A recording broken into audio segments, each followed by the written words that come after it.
My name is Ademola Mariko Daniel Williams for One Nation Treasures, a travel consultant legally registered in Sweden, where I reside. That being said, I would like to say that I do not work for any embassy and I do not work for any Ministry of Foreign Affairs. Are you ready to transform your life? In this video, I will show you every single requirement, every document, every process to go from your home country to studying in Canada for bachelor and masters, plus how to get your study permit and visa without surprises.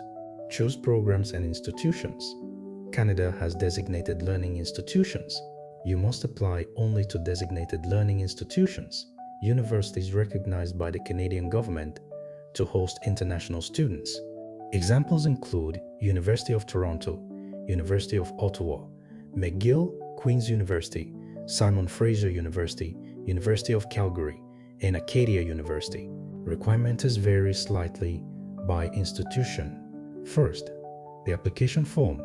Each university has its own online portal. Academic transcripts are required. High school for bachelor's and a bachelor's degree for master's programs. English or French language test scores like IELTS, TOEFL, or equivalent are mandatory. Check each university's specific requirements. Letters of recommendation are usually required, typically 2 for master's degrees. A statement of purpose or motivation letter is very important for master's applicants. A CV or resume is mandatory for most master's programs, along with a non-refundable application fee. Always apply 6 to 12 months before your start date. Many Canadian schools start September, January, or May sessions. After your university accepts you, they will send a letter of acceptance. This is critical because it is required for your study permit application. It must include the official letterhead, program name, start and end dates, tuition cost, and the registration deadline. You cannot begin your study permit without this letter. Once received, pay the tuition fee as instructed on your letter of acceptance. Canada now requires most international students, especially bachelor's and diploma applicants, to include a provincial or territorial attestation letter.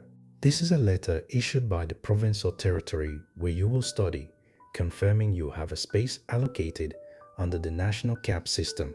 Important exceptions: master's and PhD programs from January 1st, 2026 do not require a provincial attestation letter, only the letter of acceptance.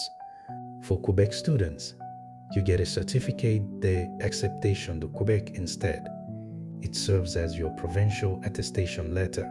Now that you have your letter of acceptance and provincial attestation letter if needed, you apply for the Canada Study Permit, which is your student visa.